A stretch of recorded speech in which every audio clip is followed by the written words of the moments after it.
Kailan yung huling araw na pumunta ka ng ospital para magpagamot sa doktor? When was the last time that you went to the hospital for your own disease, or your own sickness? Pero kasunod na tanong ko doon, dahil sa pangangaral natin ngayon, kailan ka huling pumunta sa doktor ng kaluluwa mo? When was the last time you visited the doctor, the physician of your soul? At alam natin, siya ang Panginoong Jesucristo. At yun yung tutunghayan natin ngayon sa serye na pangangaral natin sa Mark. Titignan natin si Jesus bilang isang manggagamot, bilang isang doktor. Pero siya ay doktor ng kaluluwa. Kaya tumayo tayo. Babasahin natin ang passage natin. Marcos 2:13 hanggang 17. Mark chapter 2, verse 13 hanggang verse 17. So, di ko alam kung pang ilang sermon na natin to, pang-anim na sermon, pero papalala natin kada morning ang sermon series natin ay sa Book of Mark.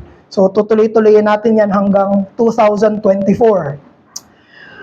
Mark chapter 2 verses 13 hanggang 17. This is the word of the Lord. He went out, si Jesus, no? Jesus went out again beside the sea, and all the crowd was coming to him, and he was teaching them.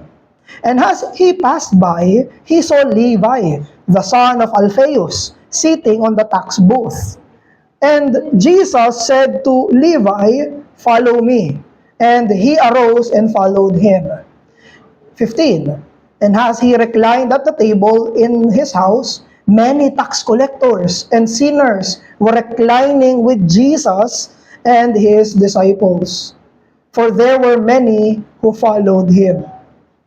And the scribes of the Pharisees, when they saw that he was eating with sinners and tax collectors, said to his disciples, di si Jesus diretso yung kinakausap, no? Yung mga disciples, "Why does he eat with tax collectors and sinners?" And when Jesus heard it, he said to them, "Those who are well have no need of a physician, but those who are sick. I came not to call the righteous, but sinners." Ito ang salita ng Diyos. Makaupo na po tayo. So, ito yung pagkatapos ng event sa sermon ni Brother PJ last Sunday morning tungkol dun sa paralitikong binaba dun sa bubong.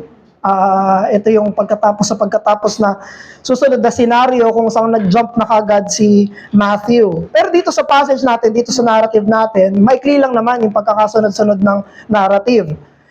Nagtuturo si Jesus, napadaan si Jesus sa booth, tax booth ni si Levi. Si Levi nga pala ay si Matthew. So si Levi ay yung naging apostle Matthew. At napadaan si Jesus doon sa tax booth niya at tinawag niya, "Come and follow me." At mabilisan na tumugon si Levi, sinunod niya ang Panginoong Jesus. Tapos very interestingly, nakakita agad tayo sa verse 15. Di ba, sumunod siya kay Jesus. Verse 15, may party-party agad. May kainan agad na nangyari. Panibagong senaryo agad ito. After siya tawagin, ay nagkainan sila kasama yung mga tax collectors at mga sinners. At talagang para itong close na klase ng party, nasa isang hapag sila, nakakainan sila, naka-recline pa sila. Recline, it means naka-relax. Naka-relax silang nakaupo habang kumakain at nagkikwentuhan. At nakita to ng mga scribes and Pharisees. May ibang translations lang, katulad ng ESV, sabi, scribes of the Pharisees.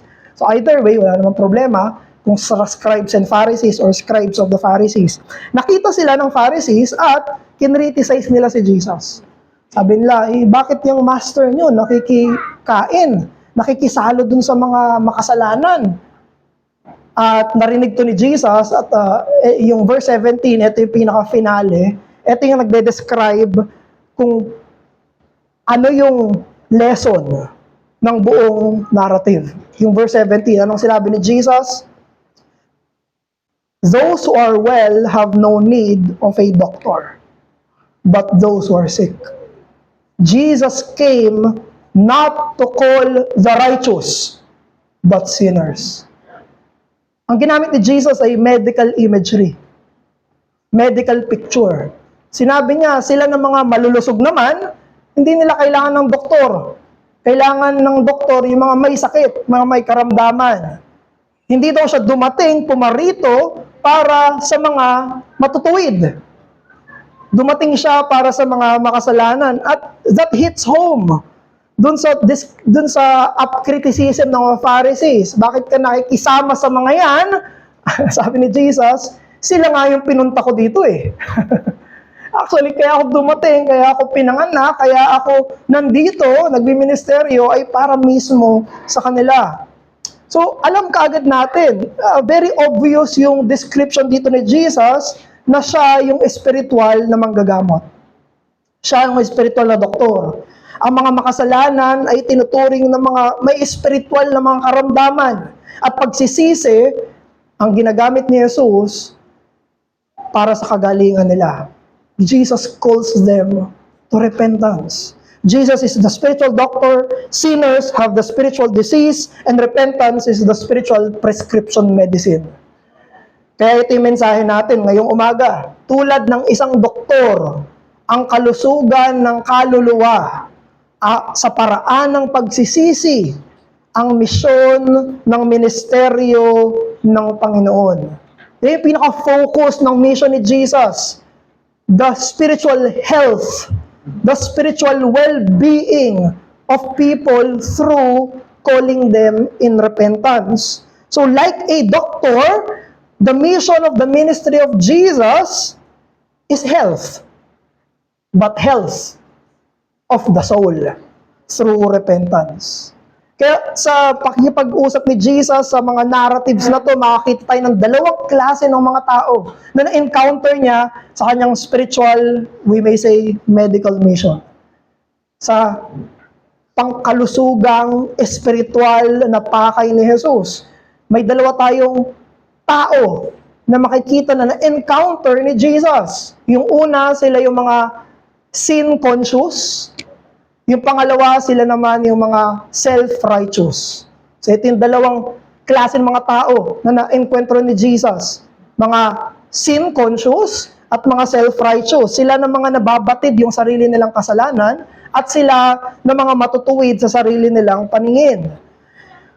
Yung mga scribes sa mga Pharisees, kinriticize nila si Jesus dahil masyado siyang, sabi nila, masyado kaya close diyan sa mga makasalanan na yan. Nasa hapag sila na kumakain sa party ni Levi. Kasi yung pagkain sa hapag, nagpapakita yon ng fellowship. Pagkasama mo kumain sa isang hapag, that is fellowship. Kaya pag ayaw mo kumain kasama, hindi mo pinapayagang sumama sa pagkain, disfellowshipping yon. May sense. In any cultures, relevant yung ganong klase ng imagery. Sa imagery na nangyari dito, kumakain si Jesus kasama sila, ang dating sa mga Pharisees, parang tinatanggap mo sila. Parang katanggap-tanggap sila sa'yo. Parang meron kang fellowship sa kanila. At alam natin na itong mga tax collectors at sinners ay talagang kinaayawan sa Israel. Naalala niyo yung sermon natin sa last verses ng Mark chapter 1, yung ketongin. Yung mga ketongin, hindi sila katanggap-tanggap sa loob ng temple, bawal sila mag-sacrifice, dahil sa sakit nila. Dahil sila ay ceremonially unclean. Wala silang decision doon. Pwedeng pinanganak sila na may ketong, nahawa sila, kaya sila nagkaketong. Hindi nila sinasadya. Hindi nila choice na magkaketong at maging disfellowship doon sa temple. Iba yung mga tax collectors at sinners na to. Yung mga tax collectors at sinners, they did it by choice. Ikaw mamimili ng trabaho mo eh. Hindi mo pwede sabihin na napilitan ako sa trabaho to. Ito mga tax collector, naging tax collector sila kasi pinili nila yon. At alam nila yung pinapasok nila. Kapag kinuha ko tong trabaho to, malaki kita dito, pero hindi ako makakapasok sa temple. Hindi ako makapag-sacrifice sa Diyos. Malalayo ako sa Diyos. They did it consciously. Ganon din yung sinners. Yung mga sinners dito ay iba't ibang klase ng mga sinful lifestyle. So, yung mga dito, nagko-commit adultery, fornication, maraming mga asawa, at iba-iba pang mga acts ng sin. conscious sila. Hindi sila katulad ng Ketonge na nangyari na lang sa kanya uncleanness. Etong mga ito ay conscious na decision nila na, okay, pipiliin ko to kahit na hindi ako makapasok sa temple. Deliberate na choice nila to. Kaya ganun na lang yung criticism ng mga Pharisees sa kanila. Ganyan sila, napakalala ng mga yan, mga outcast yung mga yan. Bakit nakikisama si Jesus sa mga yan? So, yung mga lahat ng Israel alam yung status nila, and sila rin, alam nila yung status nila. Alam nila sa sarili nila na nasa kalagayan sila kung nasan sila dahil sa sarili nilang desisyon.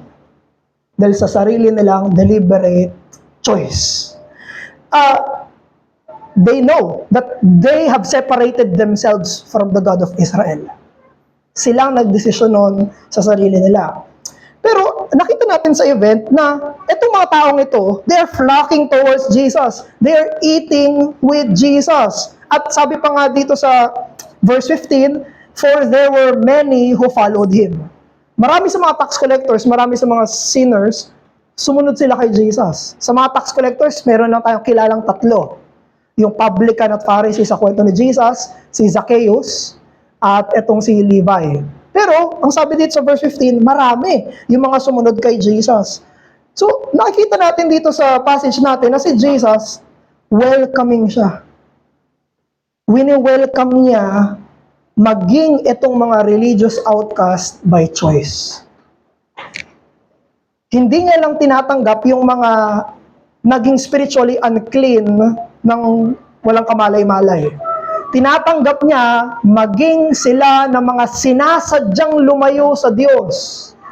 Sinasadya nila, pinili nila in their mind and decision na lumayo sa Diyos, pero welcoming si Jesus sa kanila. Tinatanggap ni Jesus maging yung mga ganitong klase ng mga outcast. In fact, sabi sa verse 17, Jesus came for these very people who are aware of their sins and need of redemption.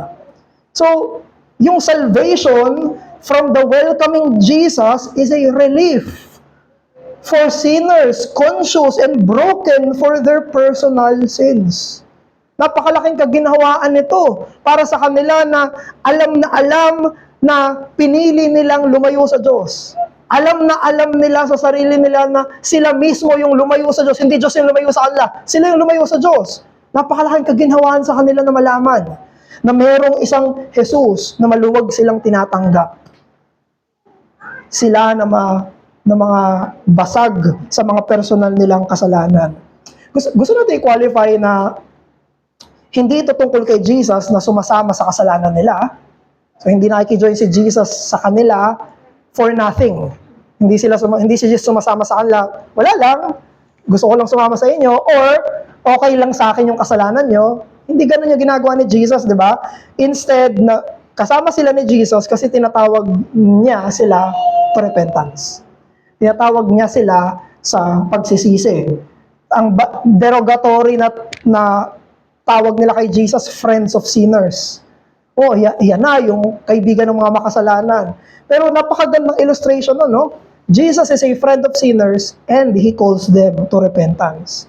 Si Levi/Matthew, isa siyang, siguro popular siya na tax collector. Siguro sikat siya. Kasi maraming sumama sa party niya eh. Pero, kailangan nating makita itong party ng verse 15 bilang, pwede nyo isipin ito na parang despedida. Iiwanan niya na yung dati niyang buhay eh. Tinawag na ako ni Jesus. So, nagpa-party ako. Iiwanan ko na yung dati kong buhay eh. Susundan ko na si Jesus.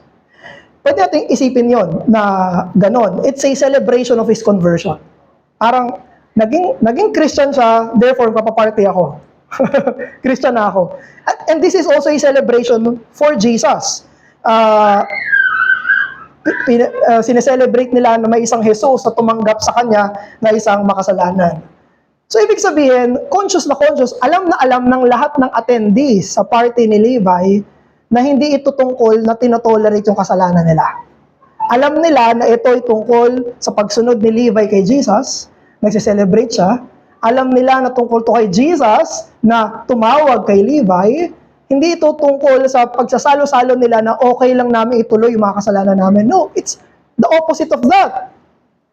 Sabi nga ni John MacArthur, pwedeng in-invite nga ni Levi yung mga kasamahan niya para makilala rin nila si Jesus. In-invite niya itong mga kakilala niya, mga kasama niya dati para sila mismo ay maging tagasunod din ni Jesus. And the result was positive. Sabi sa verse 15, there were many who followed him. Kaya hindi ito isang celebration, hindi ito isang party bilang pag-tolerate sa kasalanan. Isa itong party bilang celebration ng biyaya. This is a party for the grace of God. Kasiyahan para sa bagong buhay na natamo ni Mateo. Napagandang balita kasi si Jesus, kung sino pa yung pinakabanal, siya pa yung pinakatumatanggap sa mga pinakamasasama. Mabuting balita, no? Good news. He who is holiest is most welcoming to those who are most sinful. Pero yan yung makikita natin, yan ang itsura ng holiness. Yan ang itsura ng holiness. Ang holiness, He accepts the most sinful towards repentance. Kaya kung ikaw, kinokonvict ka ba ng banal na spirito sa sarili mo mga kasalanan? Kinokonvict ka ba ng banal na spirito sa konsensya mo? Para sa mga deliberate mong ginagawang kasalanan, conscious ka, pinipili mo talaga na magkasala laban sa Diyos. Pinipili mo talaga na basagin yung utos niya. Pinipili mo talaga na huwag gawin yung pinapagawa niya. Kinokonvict ka ba ng Holy Spirit? Sa konsensya mo, kinokonvict ka ba ng Holy Spirit? Sa mga Kristiyanong nakikita mo, kinokonvict ka ba ng Holy Spirit? Kapag nagbabasa ka ng Bible, nakikinig ka ng sermon, kumikilos sa'yo ng direkta yung banal na spirito. Are you convicted sa mga deliberate na mga ginagawa mong sinasadyang mga kasalanan? Mabuting balita para sa iyo dahil namalaman mo na si Jesus ay inaanyayahan ka sa kaniyang hapag ng biyaya. Hindi mabuting balita. It's good news for deliberate sinners. It's good news sa mga nananadyang makasalanan, nananadyang magkasala. Dahil may isang Jesus na tumatawag sa iyo, pabalik sa Kanya at sa Kanyang Ama. Sa pamamagitan ng pulpito, sa pamamagitan ng salita ng Diyos, Jesus is telling you, like Levi, follow me. Follow me. Sundan mo ko. Yan ang sinasabi sa iyo ni Jesus, magkaroon ka ng kaligtasan at magkaroon ka ng buhay na kagamit-gamit sa kaharian. Possible na magkaroon tayo ng mga objections sa mga isip natin, hindi ako pwede dyan sa Christianity kasi makasalanan ako Hindi ako pwede dyan sa Christian faith kasi grabe yung mga kasalanan ko. Kapag ganun yung sinasabi natin, parang ang sinasabi natin, ayoko pumunta ng doktor kasi may sakit ako. Ayoko pumunta ng ospital kasi may sakit ako. Di ba ironic? Kasi nandyan yung ospital, nandyan yung doktor para talaga sa mga may sakit. Ang Christian faith ay nandyan talaga para sa mga makasalanan. Yung Kristo ng Christianity ay nandyan talaga. Dumating talaga siya para sa mismong mga makasalanan. Hindi ito isang relihiyon para sa mga hindi makasalanan. Isa itong relihiyon para sa mga nagkakasala mismo. Sa kanila ng mga lumalabag. Binubuo ang samahan ng Panginoong Jesus ng mga makasalanan. Jesus came to seek and to save the lost. He did not come for the righteous, He came for sinners. Yung mga doktor, well-trained sila. Very well-trained sila para kaharapin yung pinakamalala ng mga klase ng mga sakit. Kaya di ba, ang tagal, ilang taon ba yung pag magdodoktor ka? 10 years? 10 years ba? Ang tagal. Basta more than the normal bachelor's degree. Ang tagal. Kasi kailangan nilang mahasa. Napaka-sensitive na issue ng kalusugan ng isang tao. Kailangan nilang mahasa, kailangan nilang malaman yung iba't ibang klase ng mga sakit, mga common, mga uncommon, mga regular, mga rare na mga klase ng mga diseases. Kailangan nilang matutunan lahat ng yun. Pag napaka-ironic kung may isang doktor sabi, ay, ako, nagulat pa sa ay, pumunta ka dito, may sakit ka? Hindi ganon. Well-trained sila para mismo kaya ka pumunta sa kanila kasi may sakit ka. Pero ganon din, well-trained yung mga doctors to be compassionate. Nalalapit ka sa kanila, hindi napaka-unprofessional para sa doktor na kapag pumunta ka sa kanila, yan kasi, ikaw kasi. Sabi ko sa'yo, nung last na punta mo dito, di mo sinunod yung sinabi ko. Oh, kaya ka nagkasakit kasi ganyan ka eh. Napaka-unprofessional para sa mga doktor na gawin yon. At si Jesus, yung ini-image na isang perfect spiritual doctor. Familiar si Jesus sa kahit anong kasalanan na nakukumit mo. Familiar si Jesus sa lahat ng mga pinakamalalang mga kasalanan. Na kapag lumapit tayo sa Kanya, alam niya yung kasalanan na yon at hindi niya tayo itatakwil. Pag lumapit tayo sa Kanya na may pagsisisi at pananampalataya, hindi niya tayo ipagtatabuyan. Pag lumapit tayo sa Kanya, this is the glory of the divine physician. This is the glory of the Lord Jesus Christ. It is the glory of His mercy, the glory of His kindness, the glory of His graciousness, the glory of His fullness of pity, the glory of His willingness to redeem. This is Jesus Christ. Makita mo si Jesus bilang nang iengganyo na lumapit sa Kanya sa lahat ng uri ng mga sinasadyang makasalanan. Si Martin Luther, bago siya ma-convert, takot na takot siya kay Jesus. Kasi sa Roman Catholic Church may statwa, di ba? Nung nag-aaral pa siya ng law school, kasi maglo-lawyer dapat siya bago siya maging pari. So, pupunta siya doon sa school niya, may madadaanan siyang isang chapel, at doon sa chapel na yon may statwa ni Jesus. So, sobrang convicted siya sa kasalanan niya. So, si Luther ay sin conscious. Sin conscious siya. May madadaanan siyang isang imahe ni Jesus, pero yung imahe ni Jesus, galit. Ganon. Takot na takot siya. Alam niyo, umiikot pa siya ng daan, naglo-long cut pa siya para lang hindi niya madaanan yun. Kasi alam niya sa sarili niya, nakukonvict siya sa kasalanan. Ayaw niyang makita na galit sa kanya si Jesus. Pero nung nalaman niya yung biyaya sa aklat ng Roman, nalaman niya na yung ama pala nagpadala ng bugtong niyang anak para mismo makalapit sa kanya. Si Jesus pala ay isang willing na tagapagligtas na nag-aanyaya sa mga makasalanan na lumapit sa kanya para makabalik sila sa Diyos. So brethren, be relieved that in essence, the call to repentance comes from the welcoming Christ.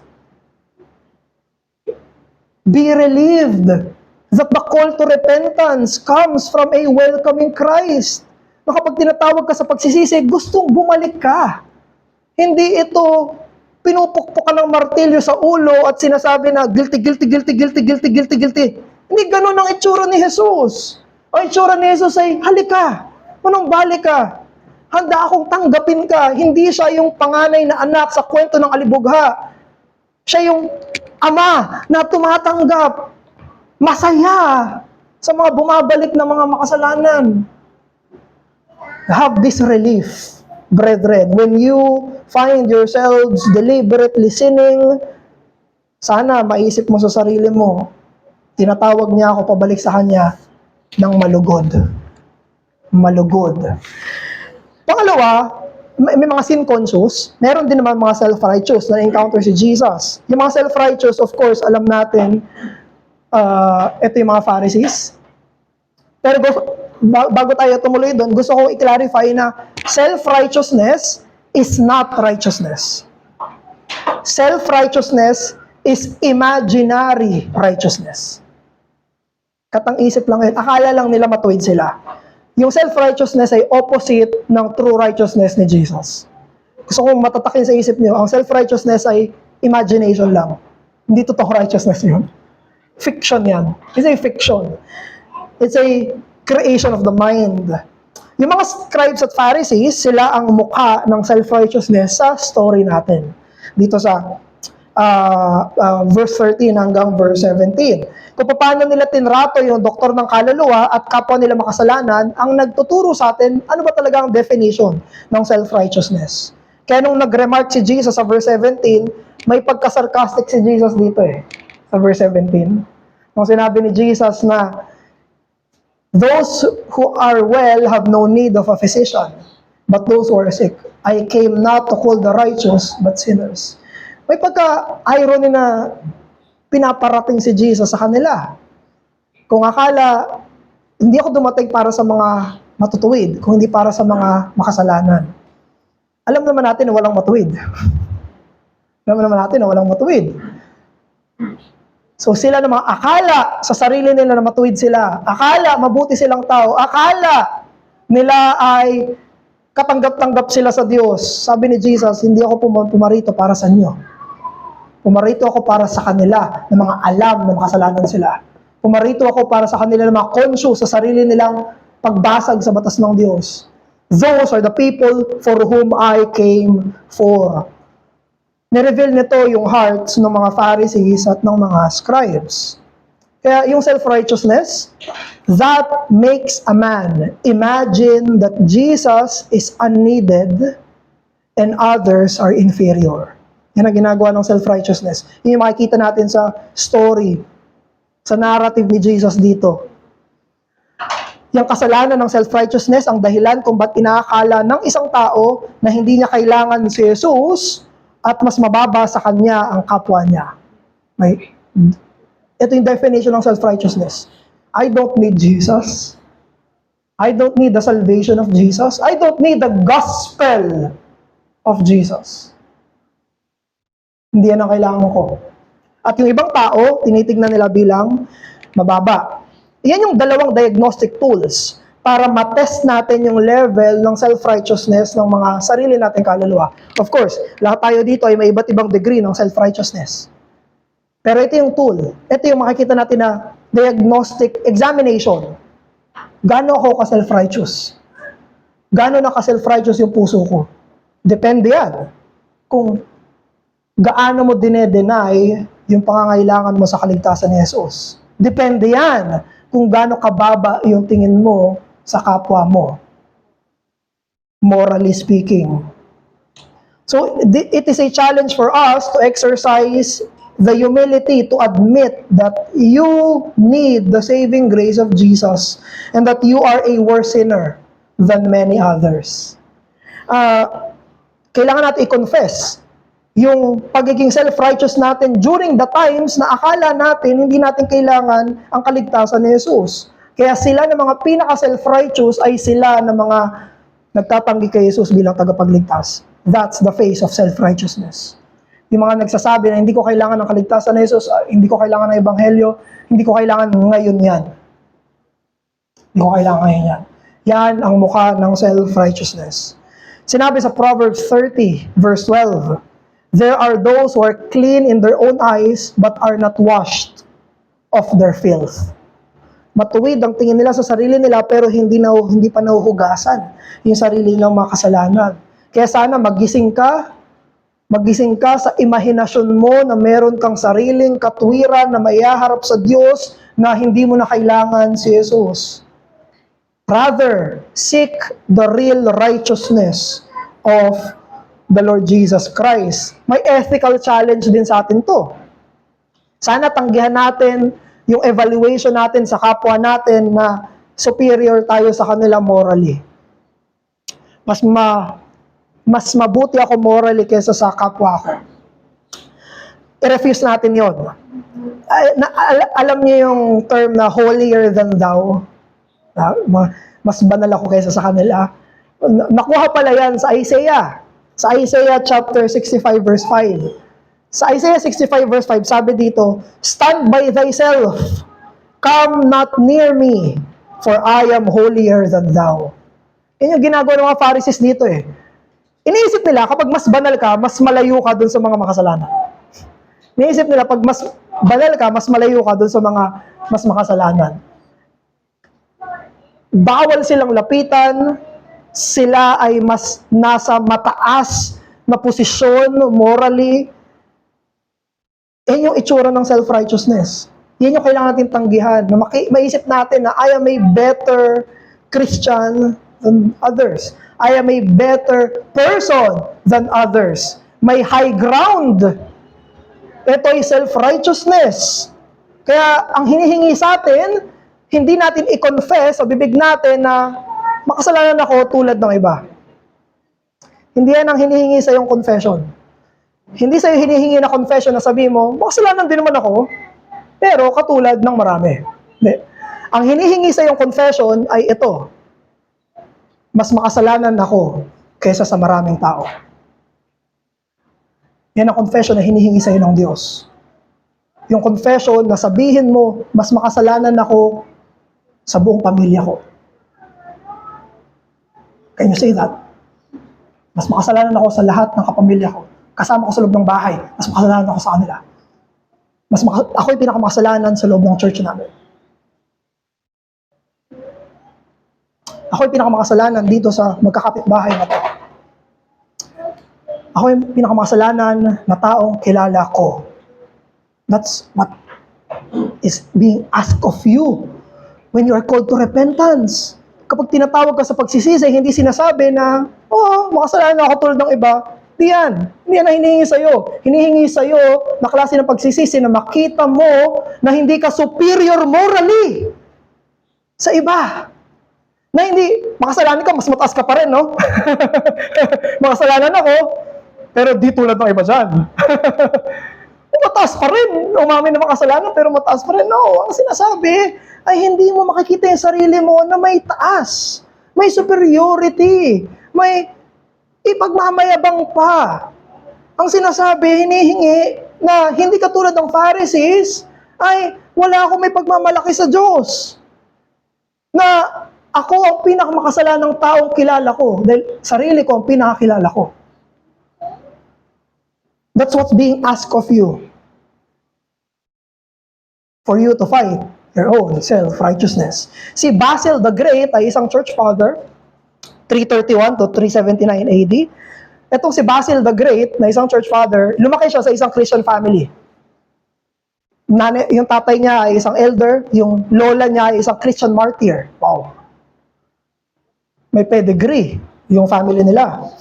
Tapos, siya rin ang nagpasimuno ng tinatawag na communal monasticism. Yung isang grupo ng community, alam niyo yung mga monghe, ang mga monks, nasa isang monastery lang sila lang yun nandun, kasi talagang rigorous yung spiritual disciplines nila. Isa sa mga nagpasimuno nun ay si Basil the Great.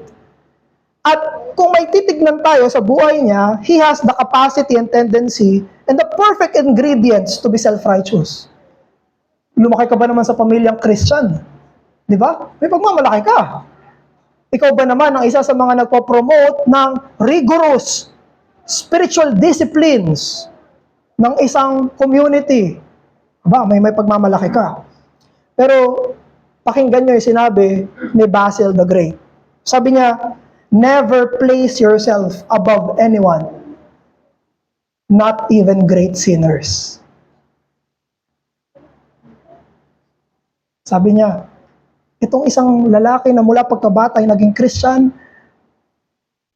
naging theologian, nagpasimuno ng taimtim na disiplina sa spiritual na mga biyaya. O sabi niya, huwag mong ilalagay ang sarili mo sa taas ng ibang mga makasalanan kahit na sila ng mga grabing makasalanan. Do not place yourself above even great sinners. Kaya, mas malapit ka sa Diyos, mas makikita mo ang sarili mong kasalanan. Mas maliwanag sa iyong kabanalan ng Diyos, mas makikita mo yung sarili mong kamurumihan.